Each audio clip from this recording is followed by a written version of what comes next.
Hello, hello, and welcome to episode 50 of Trails in the Pod. I'm Colin. That's Kevin. Got a great big milestone, 50 episodes.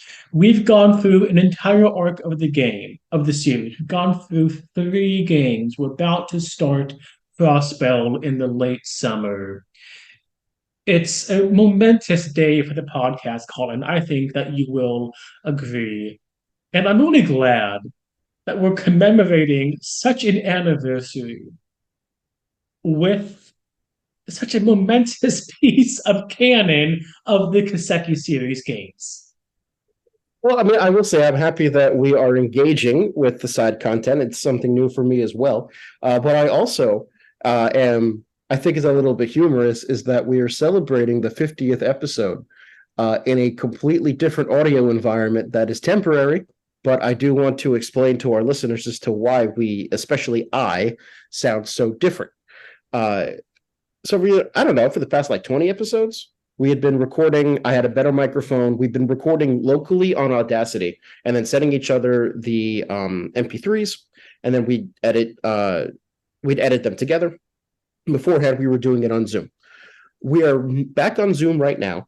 We're back on Zoom for the next couple of episodes, and I'm specifically on my laptop and not on my desktop with my new microphone because, ladies and gentlemen, I have successfully moved, but my desk did not fit through the door. And I'm not sure when I'm going to get a new desk, which means that my desktop is not yet set up. It will be set up eventually, but for now, I'm on my kitchen table with my laptop, and Kevin is making crying face emojis at me.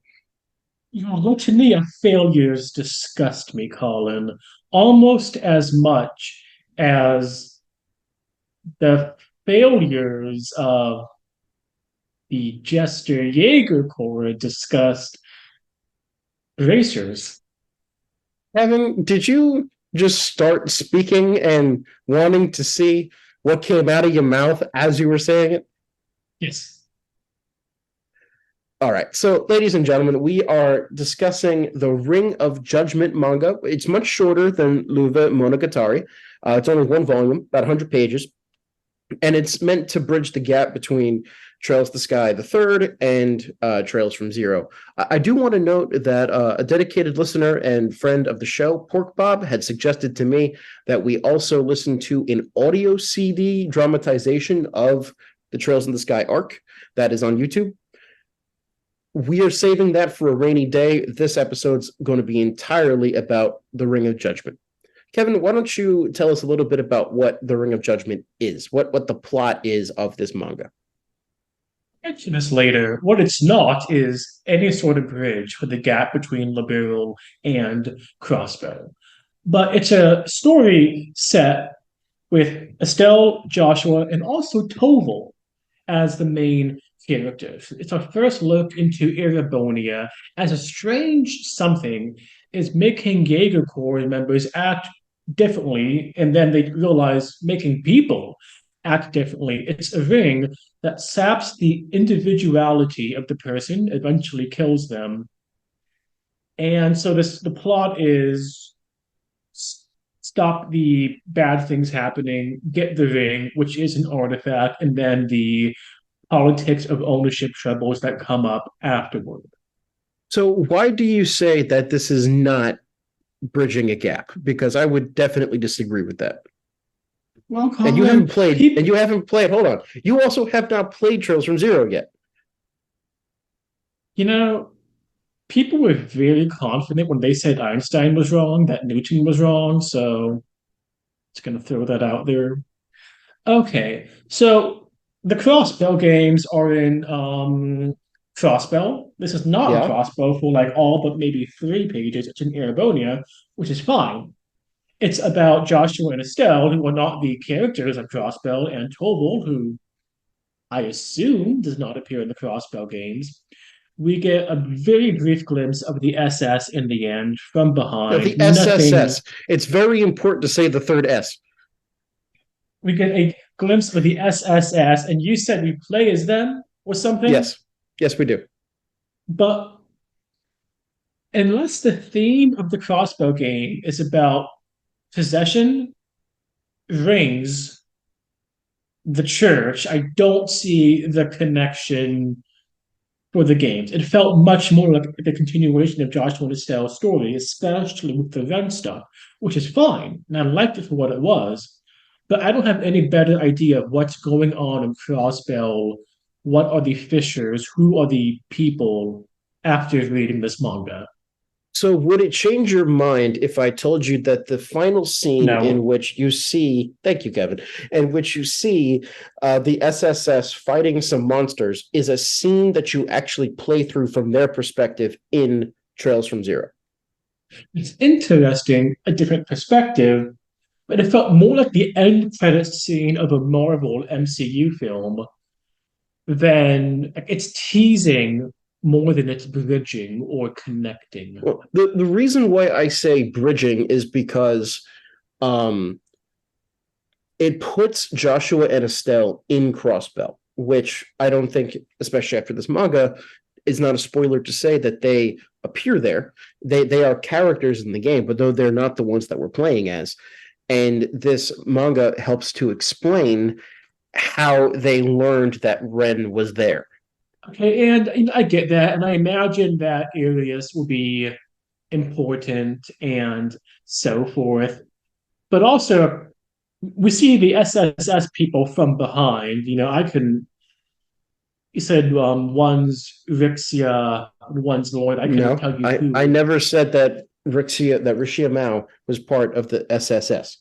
But we will Well, talk she's in the about those Crossbell characters when we games. get there. Yes, she is in the Crossbell games, with a significantly reduced bust size compared to her other incarnations. Um, and it gives, I guess, kind of a horrifying dystopic image of even in the main city of Crossbell, there's still monster attacks and what say you, which is kind of horrifying to think about. And What did you think about the existence of cars in Crossbell? oh, I just passed. It's so usual to see cars. I should have realized it's not usual in the world as we've seen it. Yeah, we haven't seen any in Liberl. Is cars their orbital movement technology? Liberal has airships. I remember from Cold Steel 1, they have choo-choos. They So is also have some cars, trains in Erebonia, but yeah, primarily choo-choos. choo-choos. They Yeah, did have yeah, yeah. choo-choos. And then, so cars, I guess it's fitting because it's a city. And I remember from the Gambler Jack, the door from the third, it felt like a film noir, 1920s-esque setting. Oh no, that was Calvard, never mind. Yeah, that's set in Calvert. But everything we've heard of Crossbell and seeing this, it feels a couple decades more modern than Libero, which feels early 20th century. This feels 30s. I don't know. Which is kind of interesting, right? Because the whole, like, if we remember back to the diplomatic pact that Yeah, Liberal has with Erebonia and Calvert, it's all based on Liberal's ability to share advanced technology. And in some cases, they do, right? With airship technology, first and foremost. But it is interesting to see that Liberal does not have the same. Maybe it's an infrastructure problem, maybe it's a geography problem, but we see just in that couple of panels of Crossbell that they have modern looking cars, they have a traffic system. The city seems, if not designed around cars, able to accommodate them, and that shows that as you say, they're a little bit more technologically advanced, even though they are a border state. and that they didn't invent the energy revolution, the orbital revolution. But how Right. long have they been this contested quasi-independent buffer between Erebonia and Calvard? For a pretty long time. I don't remember But the exact dating off my top of my head, but we'll find out more about that in Zero for sure. but it's not like the past 5 years or whatever. It's No, been no, a no. while. It's been a bit. It's been a bit. Okay, But so why don't we talk more about the 90% of the manga sure. that is not Crossbell? Well, I think it's interesting to note that other than like looking at the airship in Trails in the Sky the Third, this is really our first look at Erebonia too. It is, and it's fairly normal, which I mean, yeah, Jaeger is running rampant, but you could put this in liberal without changing much, if anything at all, I feel. And Yeah. that's not So bad. no, it's not bad at all. But I think it's interesting because we have like all of our encounters with imperial people up until this point. And also we should note outside of reading Carnelia, which we will talk about because it's very apropos to this manga. What we see coming out of Erebonia are either it's Olivier, so the crown prince, fighting bad people in Erebonia, or it's Yes. bad people from Erebonia, like Osborne, or the diplomat at the embassy that's kind of like overbearing. The entire image that we've seen from Erebonia. Lecter? Well, Lecter, yes, he goes back, and he's part of Osborne's entourage, but it's I wouldn't call Lecter a benign force all the time, right? There's shit going on with him. But the picture of Erebonia that we're seeing here, it's more peaceful, it's normal people, it's more humanizing than the people that we had been seeing. It's civilians, it's not this militaristic governmental apparatus or agents thereof. Exactly. And we also see that the Bracer Guild had been pretty decimated, but yet people are still trying to rely on them.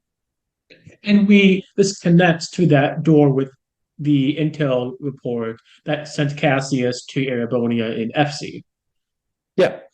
And in fact, we learn here that Toval, and we should talk about him, he cooperated and fought alongside Cassius in solving that problem. So, Kevin, why don't you tell us a little bit about Toval? I know that you've already met him in Cold Steel 1, but who is this guy and what do you think about him? When did I meet him in Cold Steel 1? He's in Cold Steel 1. Hmm. So Toval is Toby.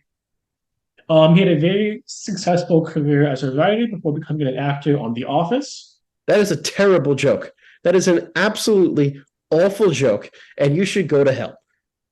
Yes. So something very interesting about Toval. He uses a lot of arts, and he's in the game, in the manga, in universe. He seems to be known, at least somewhat, for being very proficient with the orbital arts. Mm-hmm. Very fast at arts. So he says that for most people doing this would be impossible, but not for me. And I think it's Ein or Estelle who almost denigrates him. So it must be Ein. You can only use arts. I think with the implication that he's not any good in a close one-to-one fight. Even or maybe a one-to-one fight would be fine, but it's true you don't see him with any weapons. In this manga we see Estelle with her staff. She doesn't perform any arts. Joshua with his swords, you don't see him perform any arts. Toval, his only weapon is his what do you call it? The orbital. What do you call this? Quartz? No, What? it's not quartz. It's made up of quartz. Yeah, no, it's not an orbital compass. Orbment. Yeah, his orbment. That's his main weapon. And something that kind of struck me. So this is a manga, comics are not meant for realism necessarily. But it is one of the first times that we're seeing like real, other than the OVA as well. But this is one of the first times that we're seeing arts being portrayed in the narrative as opposed to simply as a gameplay mechanic. And it strikes me that these arts are a little bit non-realistic. By that I mean there's a fight scene in which Toval like sends a torrent of water at this monster, right? And then the water's just gone. In real life, doing that would have flooded the place. Yes. So on the one hand, we know textually it's called, by some at least, orbital magic. So there's this expectation of Genesis creation from what seems like nothing. How much of this is the artistic representation? You don't want to bog down every succeeding panel with water or stone, whatever. And how much is this a mechanic of orbital? You do a jet of water and then it disappears when you stop the art. I don't think we can say either way, but I'd like to say it's a function, it makes the orbital arts less scientific. And I like that in a lot of aspects. Because otherwise, it just feels weird if it's too scientific, too rigorous. Why call it orbital magic? I mean, certainly if this was something in which you temporarily create an effect for a specific moment in time and then it disappears, that would also be pretty consistent with how things act like in the games. When we're using these really advanced arts that summon, I don't know, gates of hell from the underworld that attack everybody. Um, there's no indication that this is actually happening in the narrative, right? Uh, it's or if you create a volcano that's exploding on people, it's not like when you finish the fight, there's still a volcano. So if we assume that these effects are temporary and disappear, then the manga is consistent with the games, and it shows us Yes. that this is how it works. It's not just a gameplay convenience. And so as a fireball, I understand the mechanics of that. What, like I say, with the volcano, what's going on exactly? How are we meant to translate the game, huge fire or space, air, whatever art? What do the characters see? And how does it happen? Why don't they all do the biggest arcs? What's stopping them the way EP stops us as a game mechanic? Well, Unless don't you EP is think not in the game. Well, don't you think that EP might actually be like, what is EP or what is MP in RPGs? They are abstractions for the player to represent the character's ability to cast things. Normally in magic systems, then magic costs strength to cast, right? It requires some kind of energy. It wouldn't surprise me at all if those that are casting spells normally will choose to use weaker spells that don't use all of their EP or don't use all of their strength, much in the same way that when we're grinding, we don't use all of our biggest spells all of the time. Yeah.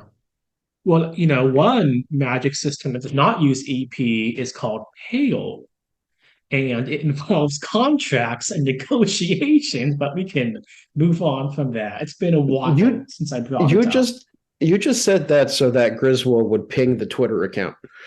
Yes, and he would be right to do so. And what's also right, capital R, I want to bring up something Toval said in chapter Okay. 2.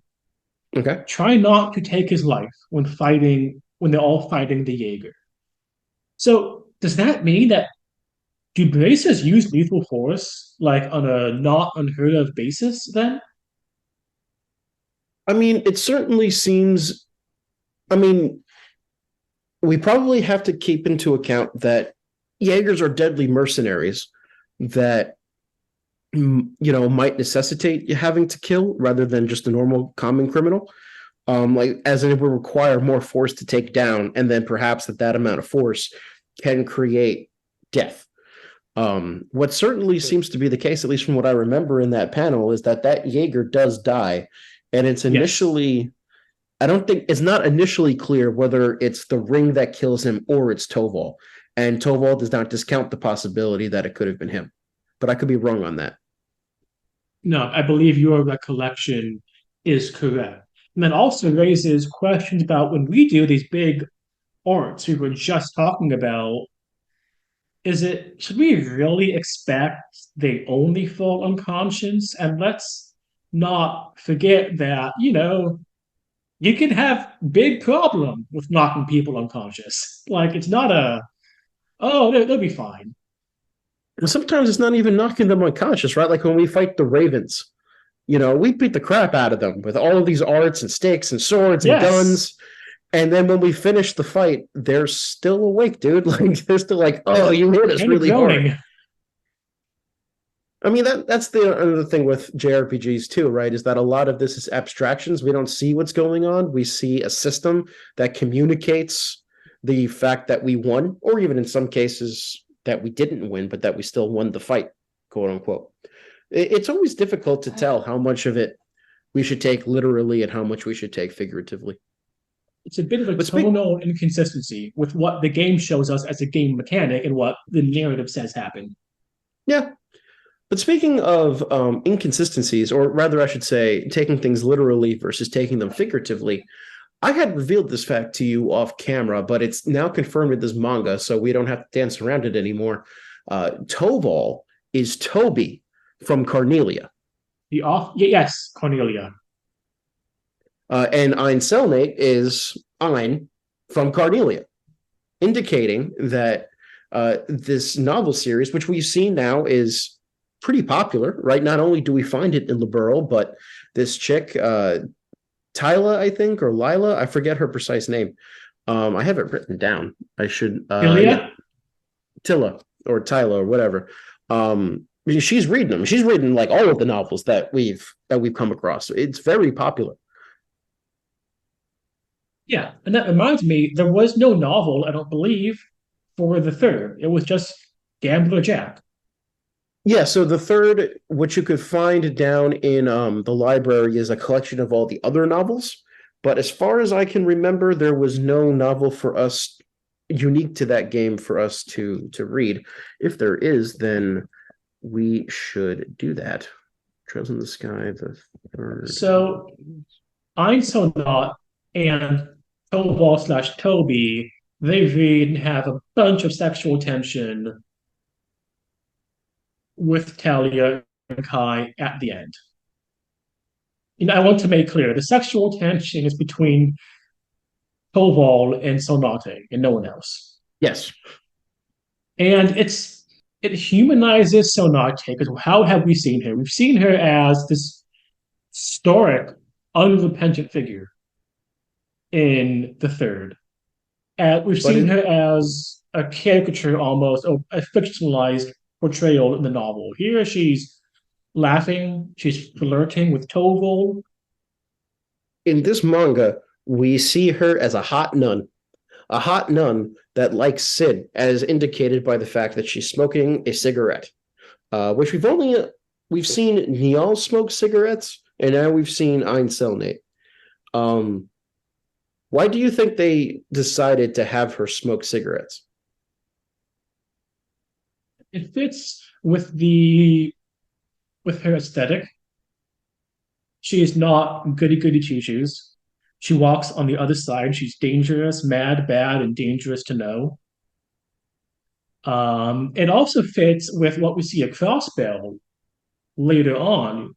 Femme fatale smoking in offices with Venetian blinds and so forth. And kind of shows she's a cultured person because, that was not locally grown and made. I bet it had to be imported from outside Erebonia, or what say you? Yeah, sure. The other question that I was having, because as I was reading this morning, I wrote down a couple of questions that just popped into my head, and something that occurred to me is that we've seen nuns in these games before. Normally, when you go into a church, there will be a sister there. But in terms of plot important nuns, it's been Reese and it's been Einselnate. And both of them, the game/media goes out of its way to call attention to the fact that they are considered attractive, right? Reese gets flirted with. Colin. No, I think it's a fact. Like Reese gets flirted with by Tita's mother. Einselnate is just a hot nun. We haven't seen any ugly nuns. N equals 2, number 1. And then second, Colin, there is a 5-second answer for this that is not complex by any means. Well, what is that answer? This is a hugely common trope in media. I don't know what more to say. It is surface skin deep, Colin. I mean, no, I want to push back on that because tropes in general are common. There are tropes all over trails, but what's more interesting is asking why did they choose to deploy that trope? Are they trying to say something about the church or society? No, I would bet any amount of money IRL. I would buy you Chipotle and you know the esteem I put in Chipotle, that there is no deeper meaning. I mean, I don't know. Maybe we could make an argument that in the Trails universe, there's this connection between beauty and goodness or beauty and the divine. Um, you know, Colin, it be I'm just saying it'd be interesting to look at who's ugly and who's hot in Trails.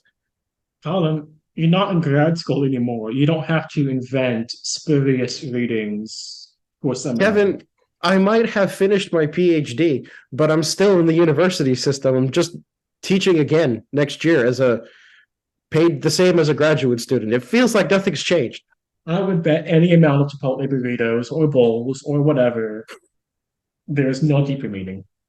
All right, guys, we need you to reach out to us on Twitter. Do you think there's any deeper meaning to the hot nun question? A lot is writing on this because I really like some chicken burritos and I really like not to pay for them. It is love and it is life. Chipotle is the alpha and the omega. Also, I'm stating for the record that I have not agreed to the opposite. I'm not buying Kevin any more Oh, burritos. Colin. Fine. Moving on. Fucking Tila and her worthless ass brother Kai. Hope he dies. Oh my god, dude, what is wrong with you? They're children. Okay, so it's really clear, I think, and obvious. Estelle is transferring her frustrated affections, instincts, inability to be with Ren onto Telia, and that's why she's so close after like 5 seconds. Or you could just say this is how Estelle deals with kids who are younger than her. She did the same thing with Tatum. But she brings up Ren in very close connection to this. Yes, she does. So this is something where I think it's a deeper meaning. It's combined with their innate empathy, and they're looking for Ren and can't find her at the moment. Right. And I don't remember if this scene happens before or after Trails in the Sky the third. Pork Bob actually had sent me a little bit of a chronology, I think. Let me check his message. Imagined it would have to be after a couple of reasons. So they weren't in Crossbell when they were pulled into Phantasma. So Pork Bob says that he's almost positive that in Sky the Third they already mentioned they are in Crossbell, but I'm not sure that's true. Oh. I'm pretty sure we know that Renne was in Crossbell. That is for sure true. No, but I think that at that point, Estelle and Joshua are still hanging out in Erebonia. So whether or not that doesn't help clear up the fact that we don't know if this happens before or after Phantasma. But we do know that after Sky the Third happens, they decide to transfer Branch to Crossbell. So by the time that the narrative puts Estelle and Joshua in Crossbell, Sky the Third had already happened.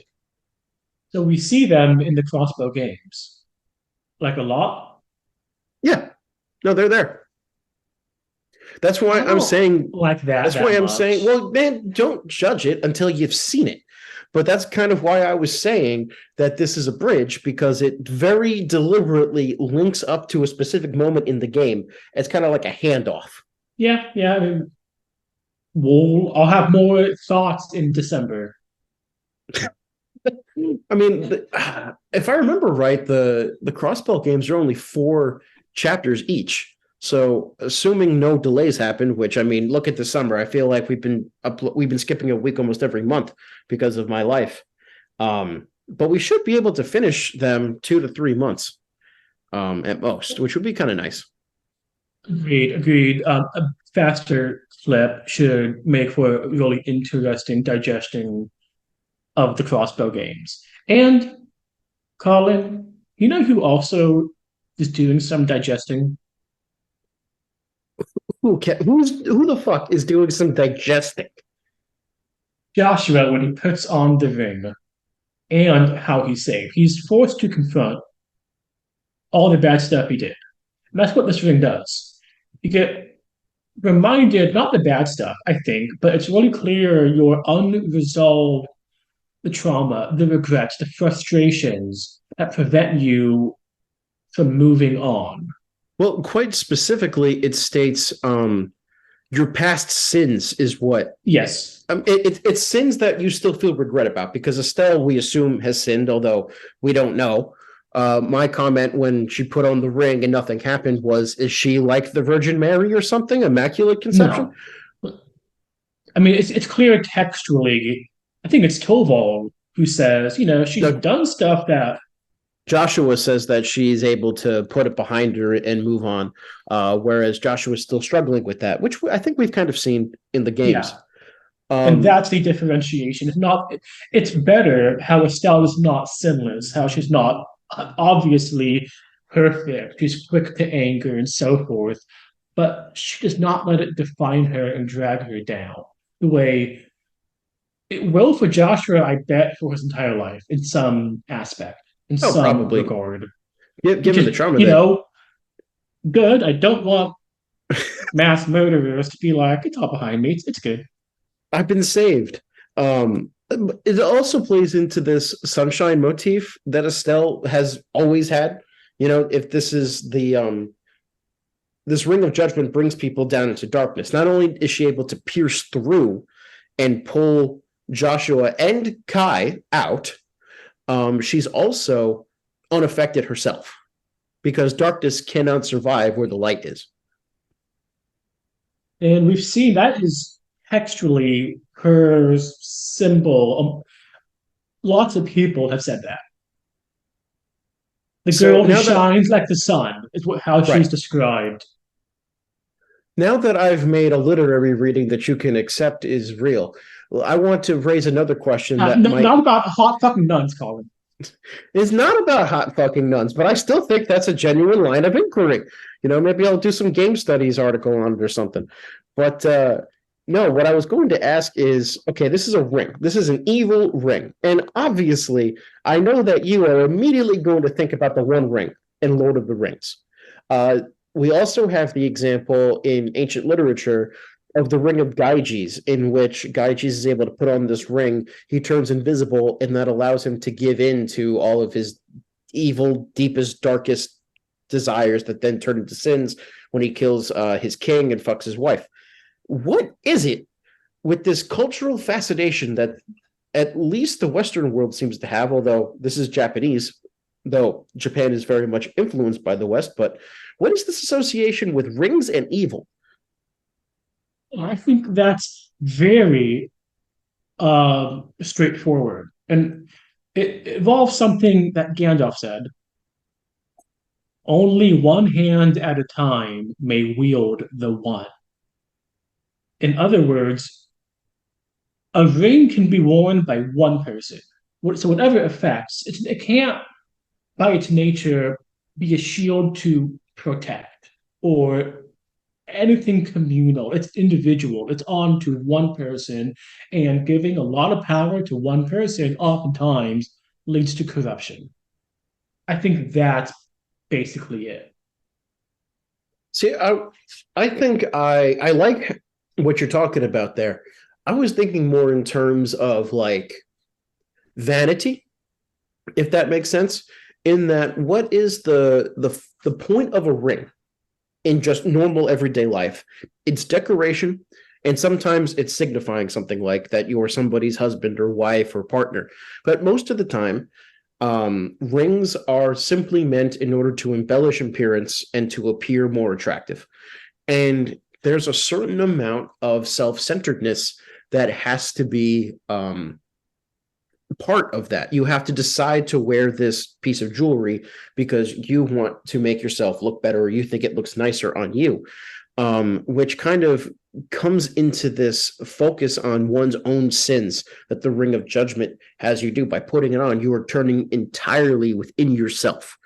Not necessarily the same thing as turning invisible, although I think you can make some kind of connections there. But I do think that there's something about the ring and interiority that is being played upon.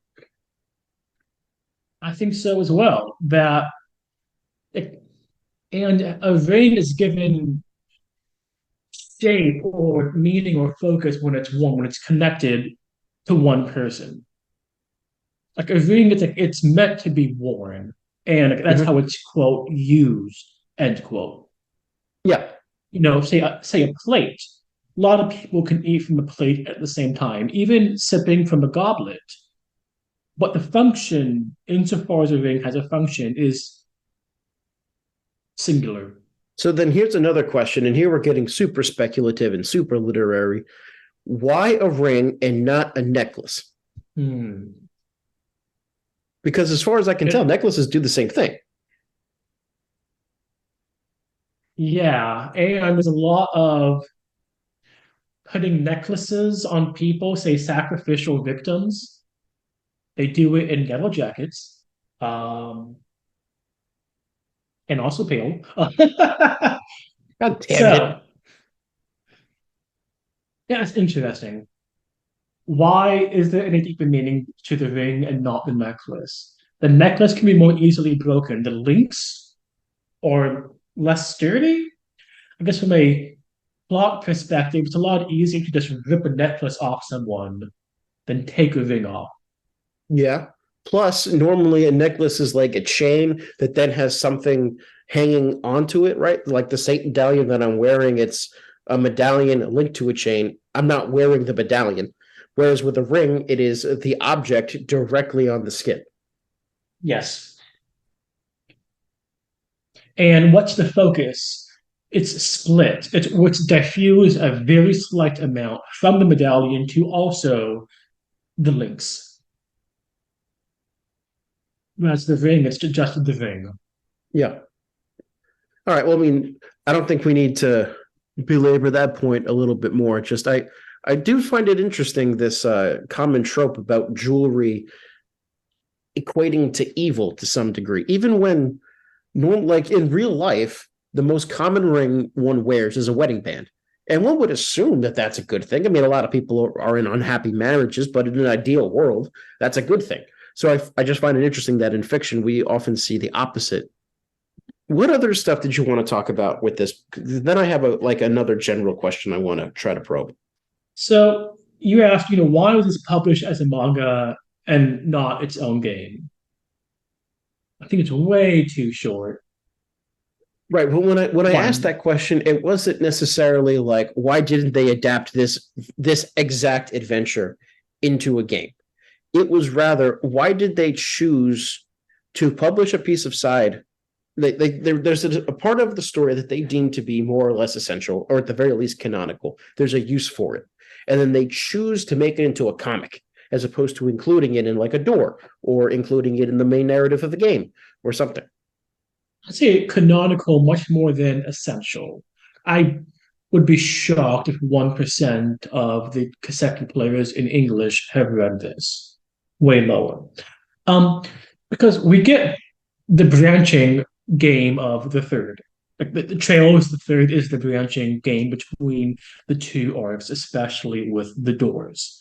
So, and why was this not its own door? A lot depends on when it takes place. Is it before or after the game? And in general, doesn't tell us all that much more about Joshua and Estelle. And I think it would make the interaction with Ren feel a lot different. Because I mean, my impression is this occurs after, and I may be completely wrong, that conversation as they're going on the stairs about to leave the Phantasma realm, how she's going to run, and they're like, okay, we'll find you. We'll wait. We'll look for you. This feels like that. I would agree. It may not be. It may not be. My inclination would be to say that Ren's gone through the door. They've gone through the door. They're back in Erebonia. Then they meet up with Ein Selene and find out where Ren is. Yeah. I found Ein Selene's characterization of Ren to be pretty interesting, right? I mean, it's a further confirmation of the fact that the Gralsritter's keeping tabs on these people. They know who these enforcers of Ouroboros are. And then she describes how Ren is both a demon and an angel. We hadn't seen that before. This juxtaposition. Yeah, no, like, or these specific imagery words. Well, it's the specific imagery, but it's also like, okay, we've seen Estelle reach out to some kind of inner goodness of Renne to kind of like pull her out of the darkness that she's facing. What we hadn't seen is outside confirmation that within Renne lies dueling traits, I suppose, that there's light and darkness. Mostly we've seen Yes. Estelle taking Yes. her from darkness and pulling her into the light.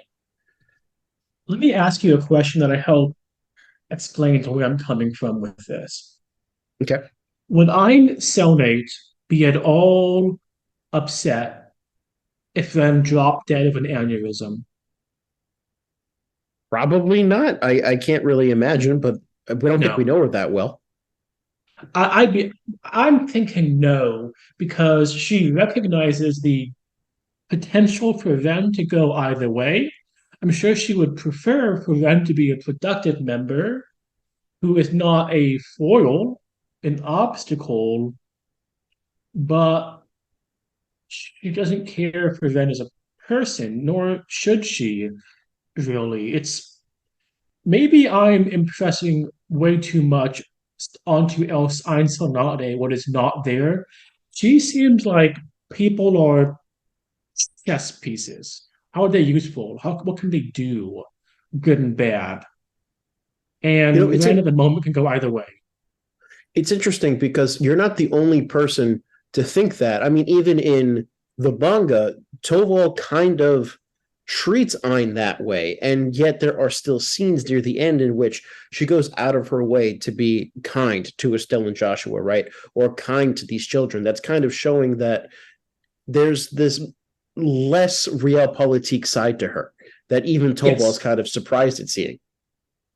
But also, a great quote I like is sufficiently advanced self interest is indistinguishable from altruism. So she can say, I'm keeping these two young up and coming bracers on my side. I'm preserving the possibility a chaotic game piece does not go slip back into the opposing side's hands. What say you? But at the same time, it's this personal that infuses it, and it's difficult to say what is one, what is the other, because she can say with a lot of accuracy, I'm helping the cause as I'm doing this. Yeah, it's kind of hard to, can one even make a distinction? I mean, one can be nice and both mean to be nice and also knowing that it will benefit you. Yes, being nice and being good are very far from the same thing. I'm so not is good, capital G. She's not often nice. But now we've seen that she can be. Yeah. I will say I don't think that Ein is in a whole lot more of other Trails media, and that kind of disappoints me because I think that her character has a lot of potential and is pretty interesting, and we just don't. I mean, unless there's more, she's in more side content that I have not consumed. You don't see a whole lot of her after this, and I think that's a shame. It's a huge shame. How she responded to Kevin at Rafina's death is fascinating. We've talked at length about it. And she's the closest that we get to the big someone. I how to say I think she knows more than about every other person we've met of what's the game board, what's the other side really doing, what's the ultimate goals, who's more knowledgeable than her among the people who are not in Ouroboros. I can't say for the overall picture. Well, I don't think if we even know if Ein does know all of that. It's likely, it's possible, but we don't know. I just who would know more than her about this overall situation? The Pope, maybe? Oh, she's not the Pope. I keep forgetting that. No, she's the first Like Dominion of the Girls' like Road. a cardinal, essentially, with a special responsibility. I don't even know if she is as high ranking as a cardinal. Hmm. So I don't know. I'm not saying that she's not Yeah. up there, but she's not the top of the top of the top. And we do know that there is a pope. Like they had that pope has been named. I mean, not named, but the title has been The said. the, There's a the pope. title has been there, and we'll see in much later games. I'm talking like Kuro territory. there is a group called the Papal Guard that is also active in church and worldly affairs. Cool. You know what's cool? What's cool, Kevin? Endings. Overall, did you like this manga or not? Because you started off saying this is cool and then proceeded to shit on it as being a bridging story. Yeah, I said I didn't see the bridge. That's what I said. You are putting words in my mouth, just like when you said you hated Estelle's character growth. I did not say that. So that people listening to us can understand, I told Kevin that I like Lloyd as a protagonist more than Estelle because I think his story is more interesting than Estelle's. And he replied with, so obviously you think Estelle is a piece of shit. That's exactly what you said. I like Estelle. I just think Lloyd's cooler. Can't wait to meet Lloyd. It's coming soon. Yeah, but we keep throwing things in your way because we got to talk about Attack on Titan. We got to try this Ease versus Kaseki game. I actually have to play Planescape. Yeah, and I wonder if we should do not a prediction, but a pre whatever episode about Crossbell. Looking forward to the Crossbell game. What are the plot threads? What themes do I want, and so forth. What kind of characters, and then we can, for the retrospective, in like 6-8 months, go back and see. But you know what, people? That's in the future.